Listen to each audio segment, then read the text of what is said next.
after like few minutes and then just check the audio whether audio is.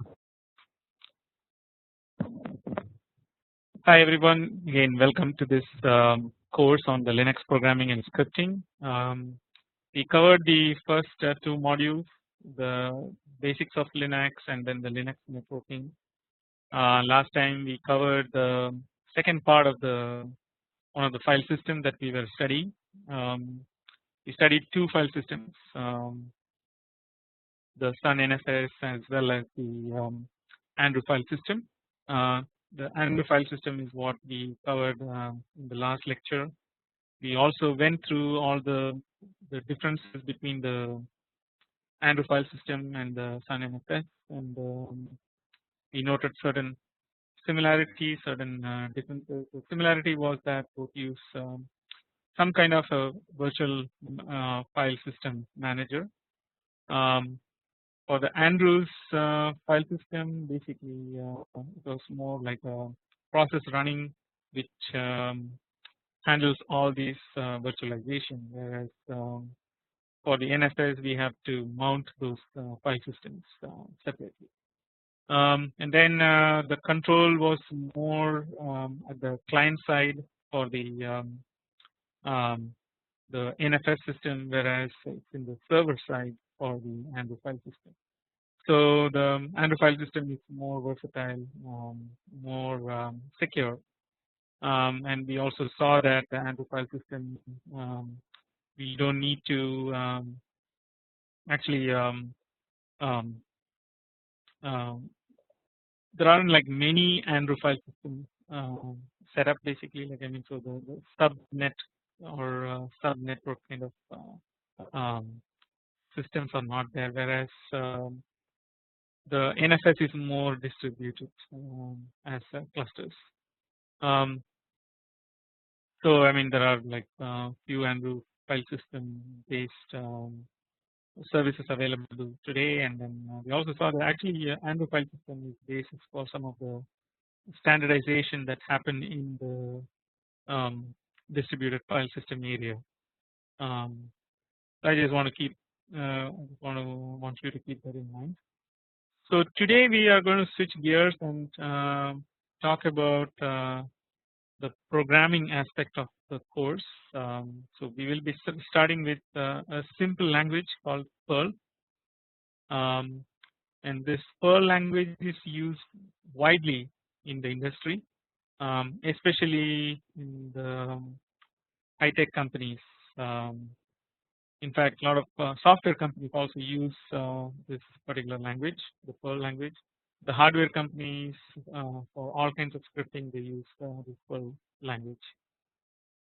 We will learn about why this is used widely and what makes it more attractive than the traditional programming languages like Fortran or C or C++. Again, Perl has many variants, but the most significant change in Perl is the recent one, which is the object-oriented Perl, which we will touch upon towards the end of this material. So let's look at what we have in the agenda for today. So we will start with the introduction. Today I'll be introducing mostly to the data side of things in Perl, even though we will touch upon a couple of commands, because without understanding some basic commands we cannot understand the data in its fullest extent. So we will go through some of that stuff, and mostly today we will talk about the scalar data, which is essentially a single variable or the variable that holds a single value. And then we will talk about the array and the list data. Arrays, you can think of that as a data structure which has some kind of arrayed scalars, or the scalars themselves there are many scalar data which is arrayed together. So they have some commonality, like I mean how to index and things like that. And then we'll also look at some of the list based data, which is Again, they are also kind of arrays, but they are specialized arrays. You can think of that way. So that's the pretty much what we will do. And as usual, we will talk about how to write some basic scripting in Perl today. And then as we go through the course, we will progressively increase the level of difficulty. And hopefully by end of this module, you will all be like well trained programmers in Perl, and you can write any scripts anytime with whatever the specification that are given to you. Again, I just wanted to say that the basic algorithms when you're writing programs, they're all similar, and probably you have already covered those things in your undergrad and other courses. So I won't be talking about the algorithms as to how to do it. If you have questions, we can always talk it over. But mostly, like we will be focusing on the syntax and the semantics in the Perl language itself. So let's look at the Perl, just an introduction to Perl. So Perl stands for Practical Extraction and Report Language. So it's a big mouthful actually, but people always refer to this as Perl. And if for people like who like the language, it's they also call it as a pathologically eclectic rubbish lister. And then whereas like some people who still don't like Perl, they call it like pointless exercise in redundancy. And just think about it, basically the L is omitted because they think that that's redundant. So anyway, depends on which group you are. If you are well versed in the other languages like C, C++, and you are always like hands on with those languages, you won't find this that useful. Probably you will still go towards those languages. But if you are more like me, who's essentially like I do programming for solving some of my problems, then you will like Perl better because it gives you a very easy and very quick platform to do your program. On the history front, the creator of Perl is Larry Wall. So and then the versions got updated with bug fixes and new enhancements, and version 4 is pretty much the standard version that people use. And then there is also a new version 5, which is more object oriented. So if you look at your textbooks, essentially like it will tell you whether it is based on the version 4 or version 5. And I would recommend you to actually at least look at the version 5 books because that has the object oriented constructs already present. And then the main purpose of Perl, why he developed that is for the Unix users. So in Unix you get like two kinds of programming that we saw already. One is this shell scripts, which we touched upon it briefly as to how to do like some shell scripting with various commands, the awk, grep, all those things basically that we can use it in shell scripts. The shell scripts are cumbersome to write and they are not really portable. So that is one reason we are looking for a formal language. The formal languages like C and other languages are complicated. They are strongly typed languages. It's not really useful for people in other areas, like say for example VLSI design, to do some programming. So in VLSI design, as you know, you want to augment your work with programming rather than the programming itself becomes part of your main work. So in that kind of scenario, you need a lightweight language which has some formalism, not like a script, but at the same time you don't want like too much formalism like any other language. So that's the reason why people opted for Perl. Um, so here is a simple script. Essentially, like I just wanted to highlight a few things here. Um,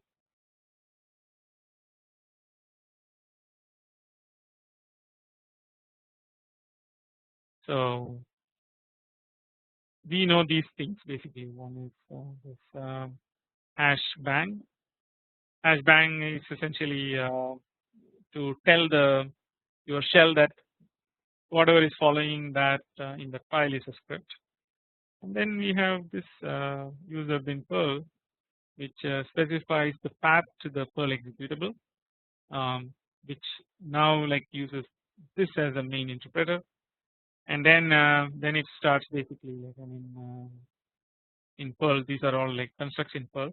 So this itself is a command, and then followed by arguments. And here notice that there is a quote here.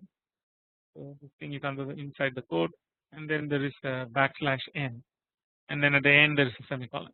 So I just wanted to just observe these things at this point. We will come back to it in a while as to why they are and what is the significance of each of them. Again, in this this one again, this is another print statement.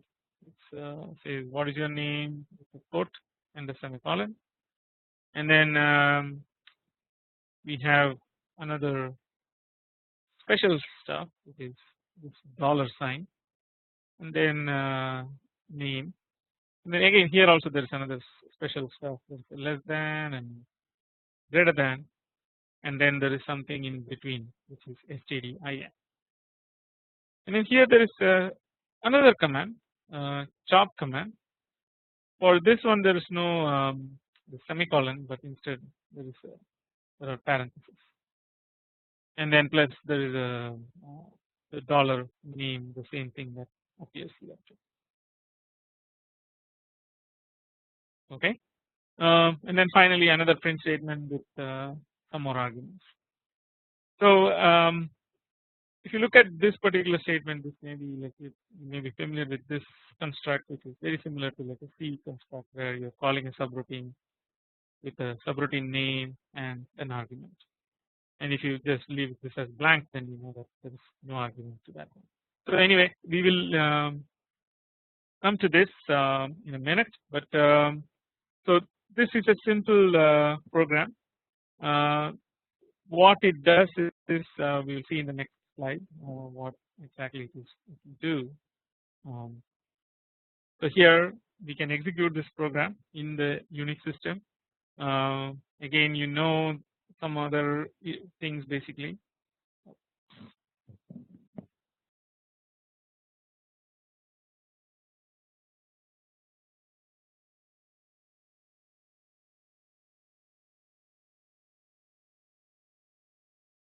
So again, here you know that actually the percentage is the shell, that stands for the shell, and then you basically type in the hello.perl, which is your Perl command.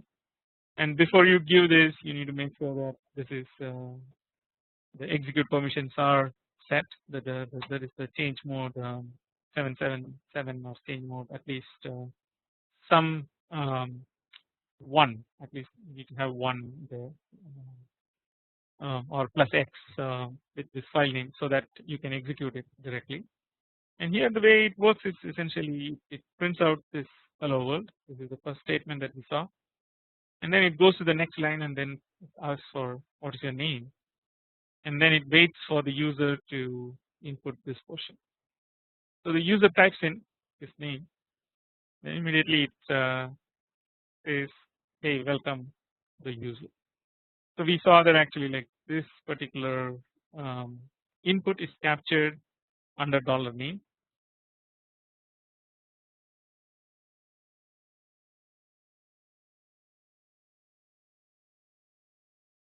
and then the dollar name is what is printed here.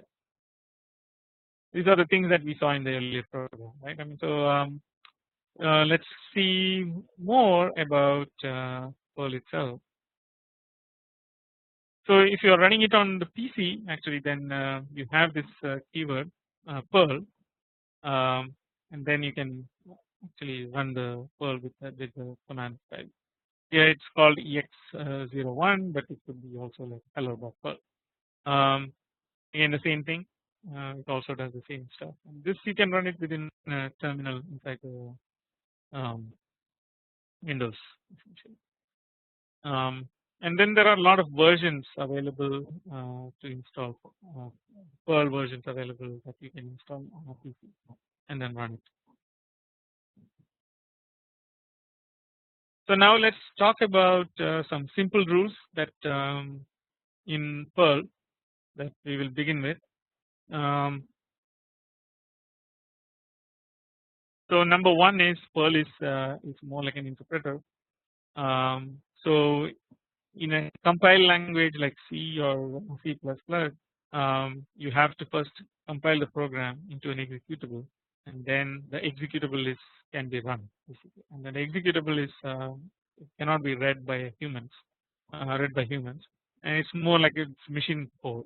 And there the compiler does a lot of optimization to come up with the best code possible, which also has minimize the runtime and things like that. So the compiler course is a separate course, and essentially I urge you to take it when you get a chance, because that will teach you a lot of techniques that the modern compilers use to eliminate redundancy and eliminate loops and things like that.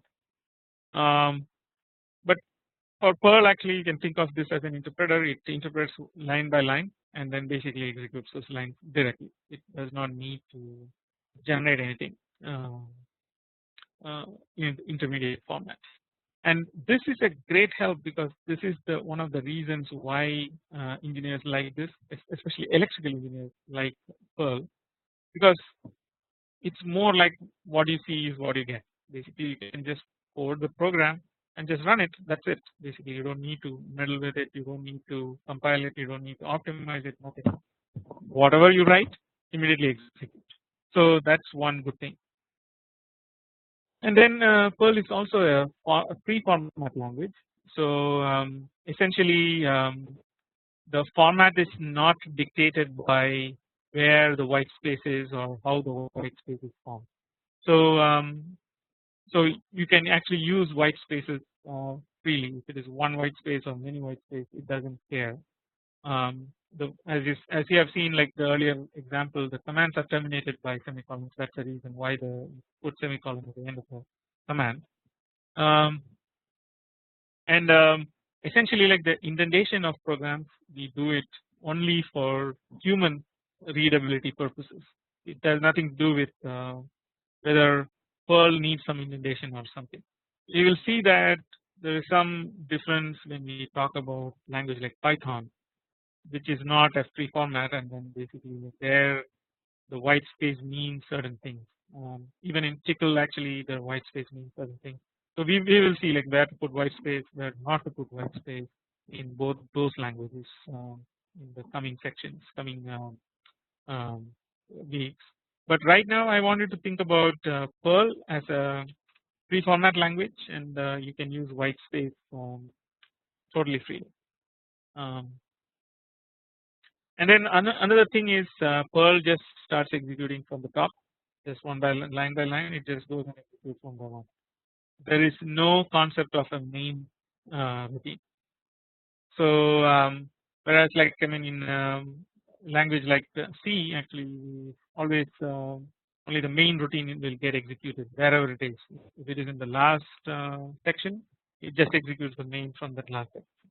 And then essentially inside main you can put a lot of functions, subroutines, and then basically like do that. That subroutine and actually running it as subroutines is still supported. In fact, some of these the Perl libraries themselves comprises of a lot of subroutines for various commands. For example, this the chop command that we saw, it's a classic subroutine type of a command essentially, which may be like then split it into multiple different other commands, and then that may call some atomic commands, which essentially serves as the chop function. We will look at what that function does shortly. So just wanted to let you know this one, and then let's see some more. Um, to incorporate commands, actually the commands start with a hash sign, uh, and then they continue until the end of the line. So every line which starts or at some point there is a hash is treated as a command line. Only exception to this rule is the first line, which we saw that actually in the script it started with hash bang. The hash bang itself is together is one command which tells um, the the program that hey, this is the it identifies this particular file as a Perl program. So that is the only reason why we use that, and that needs to be the first line of file. So that's the only restriction there. So anything after that hash until the end of the line will be ignored. So you can actually put a hash at the end of a particular command. Once you close the command with a semicolon, you can put a hash and write what the command does, and it's perfectly legal in Perl. Only thing is like you need to make sure that the command is closed. There are some commands actually like I mean I'll take it back. In any cases you can start with a hash and just continue. The only restriction is when you're mixing many languages together like a Tickle with Perl and things like that.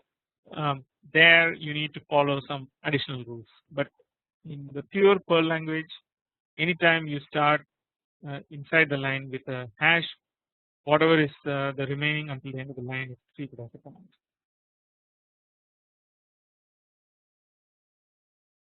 So in C actually we have these multi-line commands. I think like you must be familiar with that. Um, Basically like in C we can do this like put a slash and then star and then blah blah blah blah blah blah blah blah blah and then put another star and then a slash.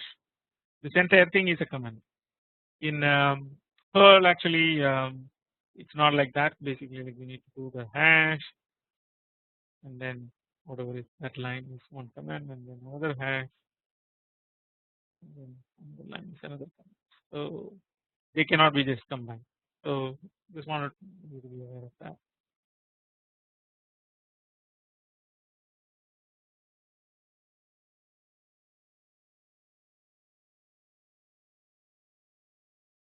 And then the other rule in um, Perl language is that the names are all case sensitive. So the uppercase name and lowercase name there's a difference. So again that if you're writing a program, make sure that you stick with one case and essentially like I mean you have to. That's the only way that it will work. And the Perl program itself consists of several statements. We already saw like at least uh, three types of statements. The one was the print statement. The print actually had an argument within a quote. We will see why is that. And then we also saw the chop command, which is basically the argument was within parenthesis. Then the third type is that we saw was an assignment where we say like $name equal to less than stdin greater than semicolon. That's another type of statement. So we'll have like several of them. Basically, we will introduce you to more number of statements as we go through this lecture. And then every statement is terminated by a semicolon. So that's the reason why also like I mean this is the language itself is format free because the you can terminate the end of the statement is only determined by the semicolon.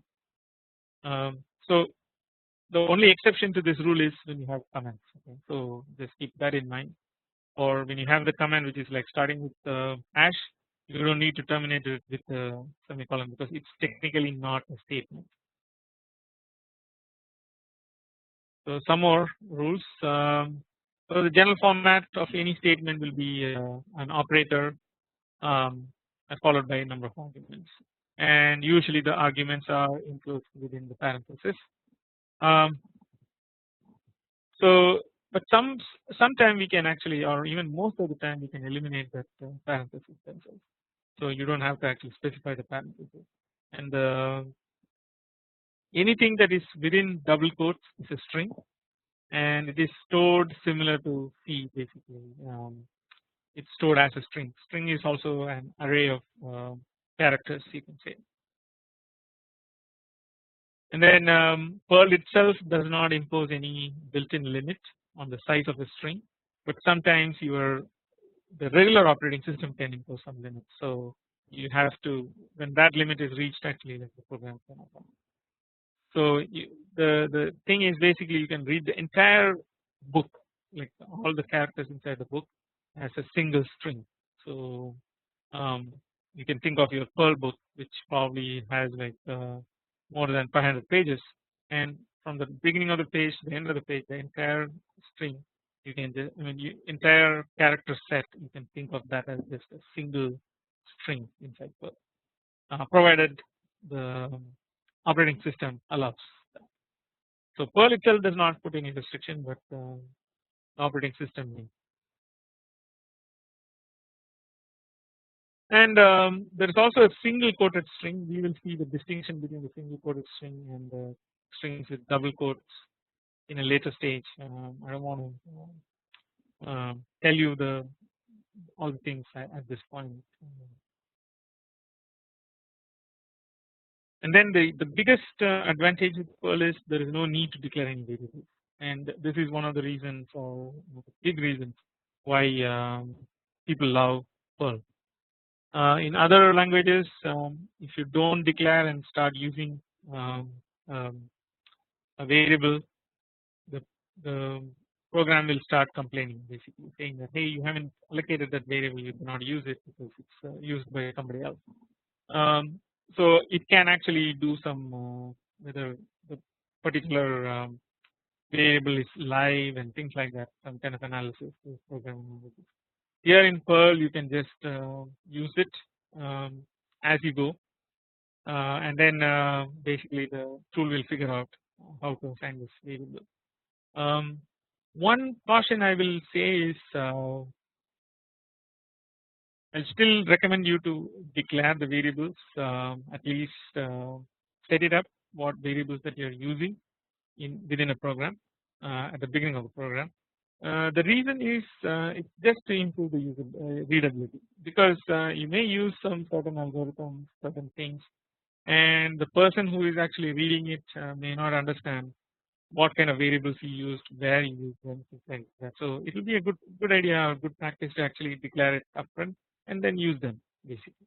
So again, it does not impose.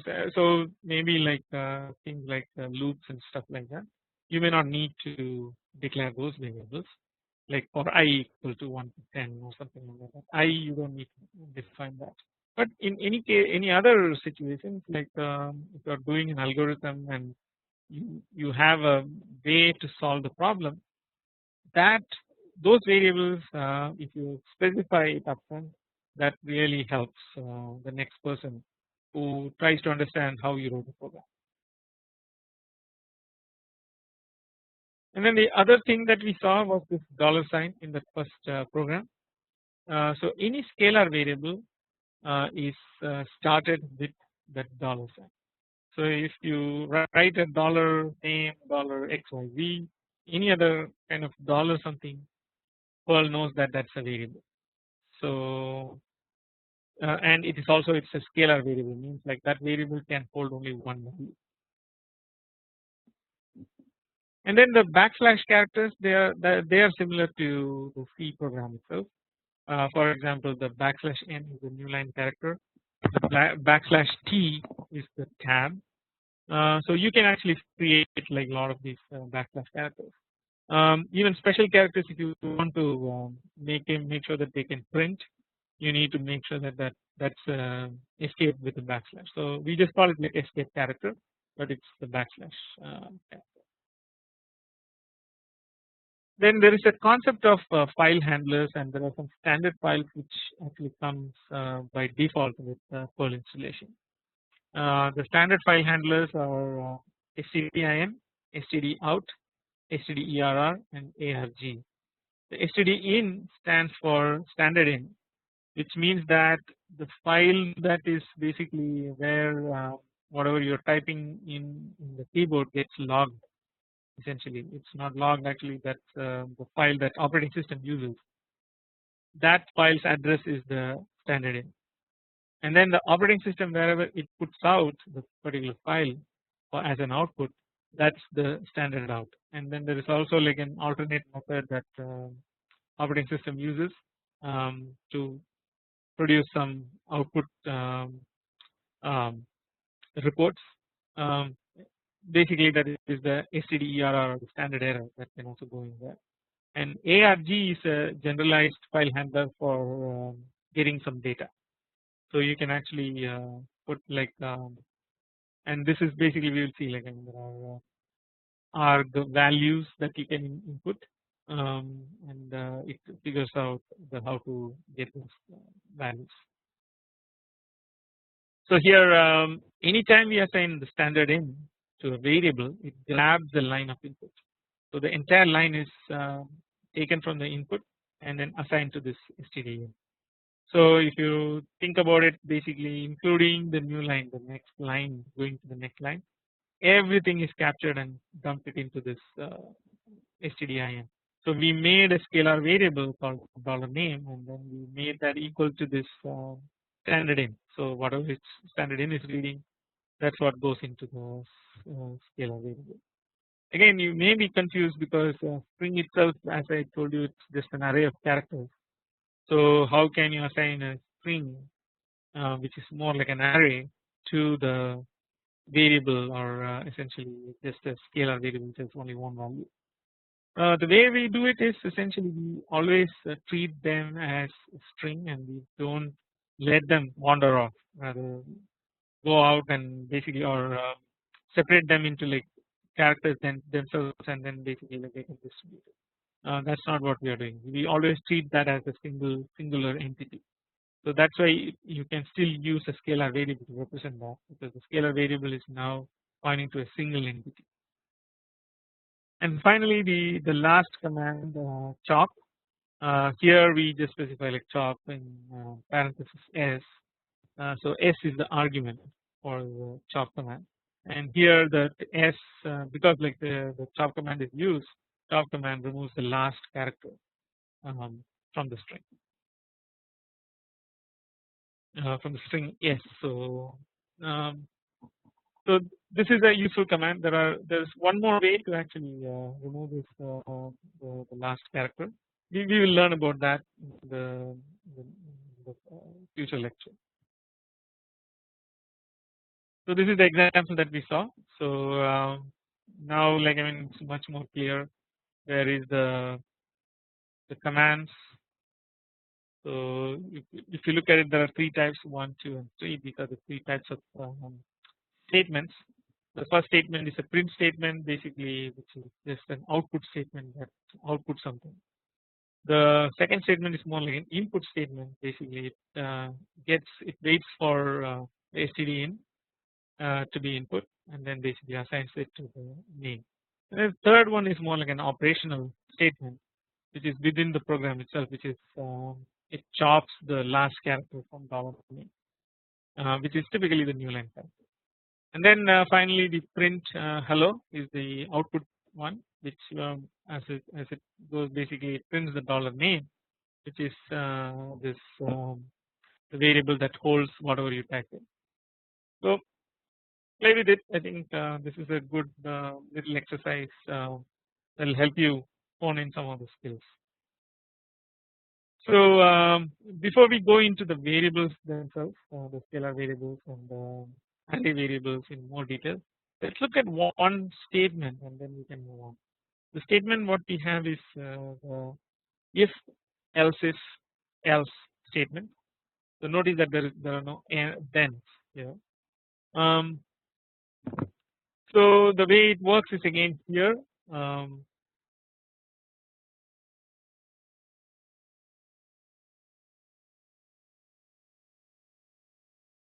we start with the statement if or if, and then in the parenthesis we specify the argument for this command, which could be like either equality, inequality, or some logic function. We will see like what kind of logic function that we can use here.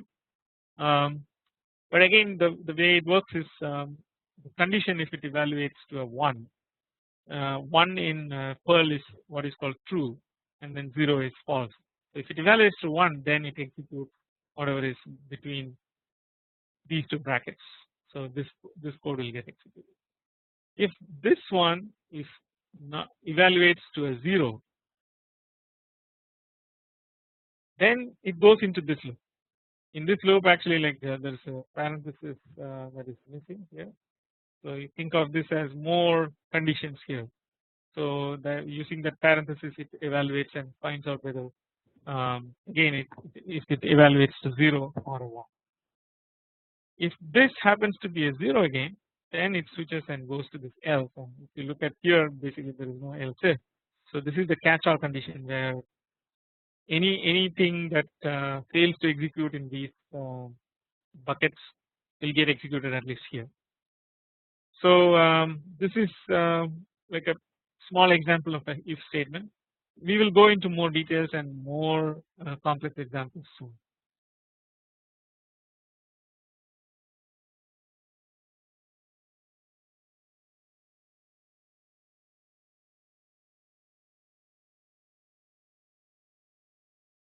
Okay. So let's look at the operators that I mentioned basically. The operations can be performed in two ways. One is a numerical operator which is performed on numbers, just like it's 1 greater than 2 or 1 less than 2, things like that, where both sides evaluate into a number. Then we can actually compare them with these operators. So the numerical operators are double equal to, less than, greater than, less than or equal to, greater than or equal to, and not equal to.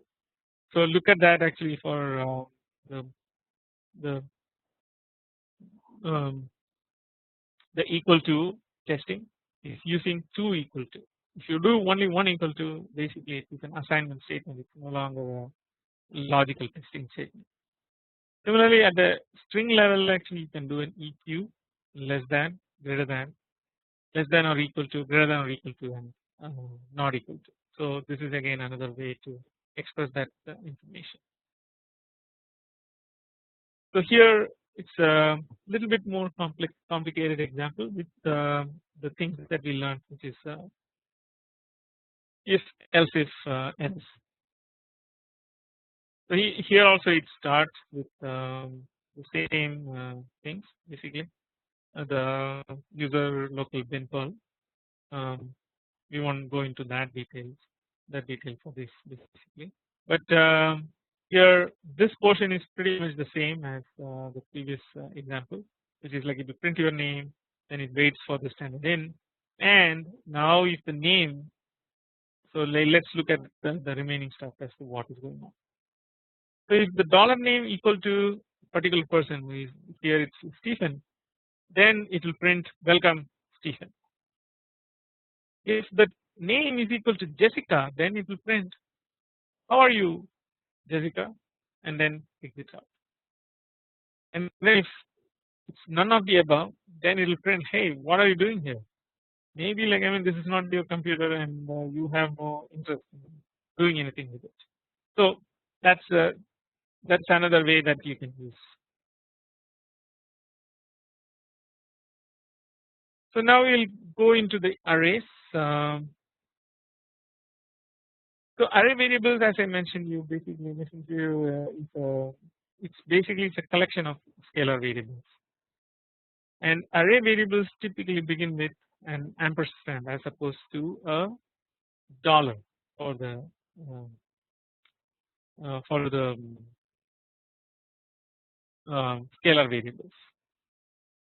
So again, we know that actually the Perl is case sensitive. Now we are adding one more, essentially, like I mean, if the same commands exist, basically like they are actually two different commands, two different variables. For example, here the dollar name um,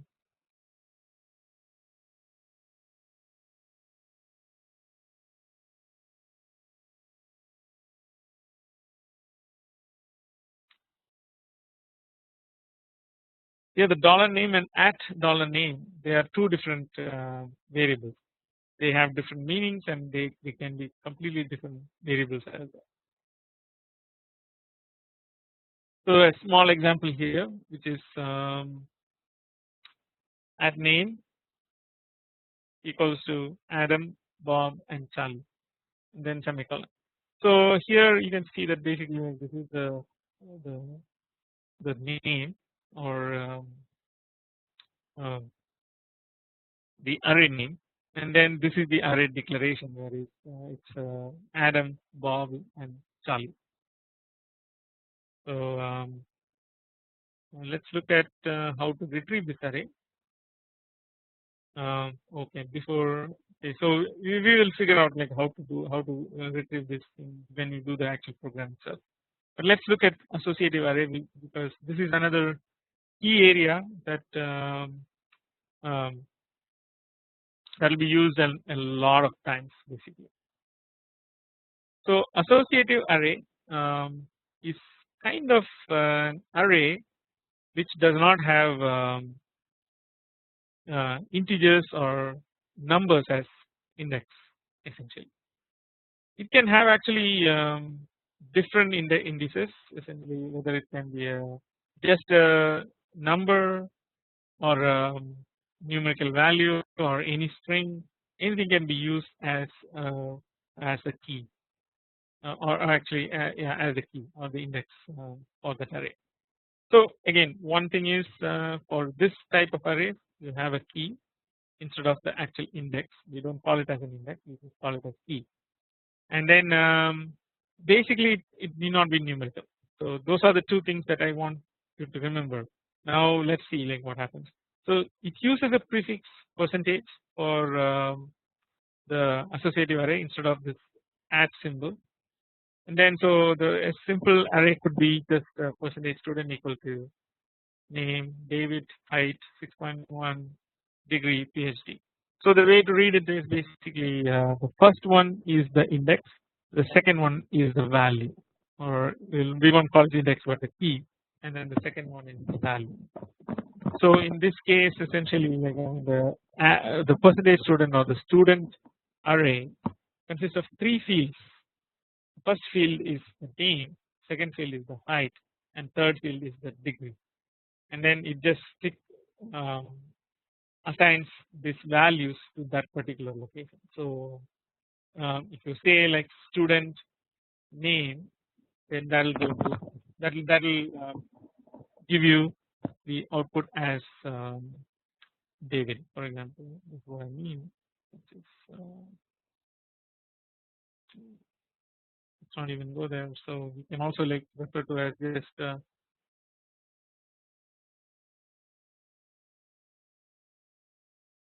so erase this out.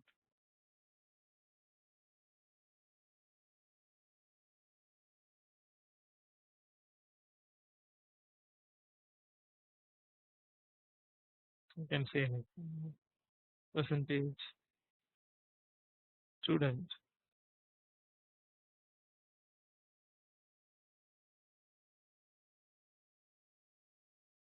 and then specify it as name. And this will be given as this David. His height, again same thing, height, and then it will come up with 6.1. You say degree, then it will print PhD. So again, this is a very useful concept essentially, like as I told you, like I mean this is used by many programs and many tools essentially for getting some clarity. Also, like doing some difficult algorithm. For example, you can write a code for finding the timing violations, the top 10 timing violations in a circuit. Again, you have a full every report possible, and then you can write a small Perl script to read through it, and then find the 10 first unique path violations from that file.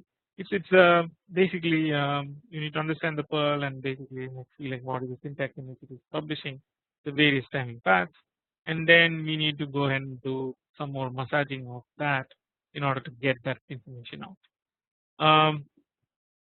And we will actually like we'll be looking into this associative array in a big way, because this is one of the key concepts that you should have.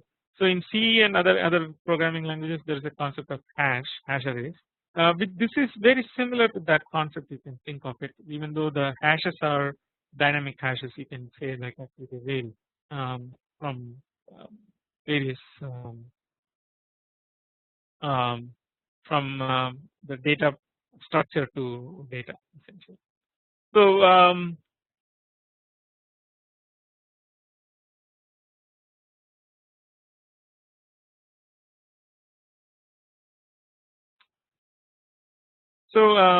I think like I'm going to leave you with this for today, um, because what we will be starting in the next class will be mostly like with how to do the programming itself using these data structures. So just to recap, we went through this um,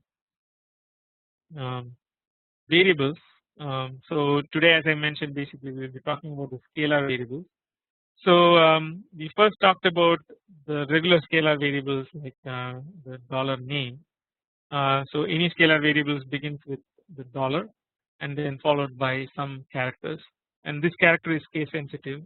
There are a couple of ways of writing this the variable name. One is the basically like every word is separated with an underscore, so and then make those words meaningful of what it represents in the program. Or you can also try to use camel case, which is basically capitalize um, the second word onwards. Essentially, first word alone stays as lowercase, but then for the second word, the first letter will be uppercase and then followed by lowercase. So for camel case, it's also called camel case. So you can use that to as a variable name. I will let you choose because some people like to actually do the underscore thing, which was very prevalent in 80s and 90s, also in 2000s. But then with the advent of the other programming languages and people when they became familiar with that, like Python and things like that, Python and Tcl especially, um, they started writing it in camel case. So I will let you choose whichever format that you want to use, but just be aware that once you choose a format, pretty much it will stick with you for your life. So I don't know, it just happens. So it's very hard to change in the future time. So I choose whichever one that you want, but be consistent on that. That's my message. So that's on the scalar side. Then on the array variables, we saw that actually the array variables are starts with an at symbol instead of dollar, and dollar name and at name are completely like two different variables. And in the dollar at name, the way that we specify is we write out the all the values that that particular array can take into that in a straight line. In this example, we are using like a um, we are using um, names or strings as an example, but this could be just numerical values. That's also possible.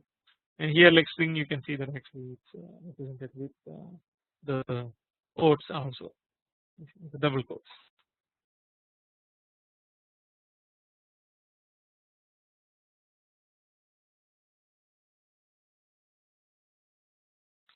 And then finally we saw the associative array. Associative array is a type of a data structure which gives like more um,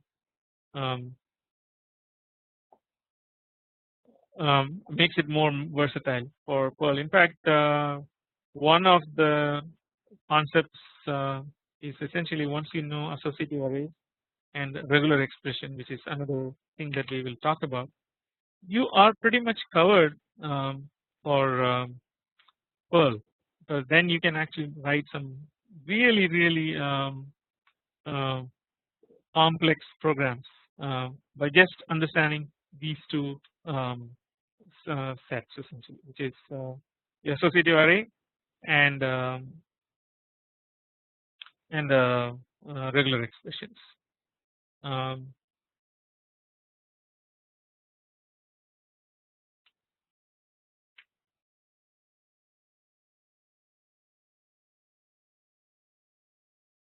so let's see. So for the one thing about this associative array is, as I mentioned, essentially it has the key value pair. Essentially, like that's what we call it. We call this this particular unit um, this unit is together, and they are called the key and then value.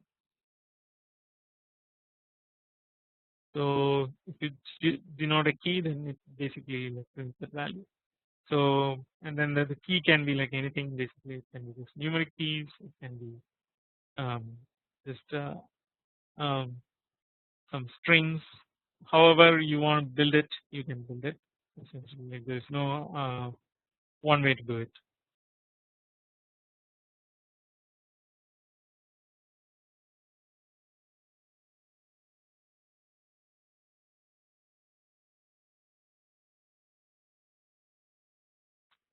So I think let's conclude at this point here.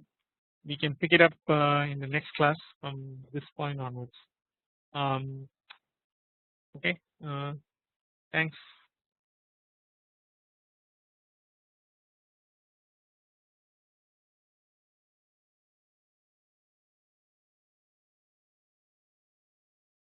Hey Sandeep.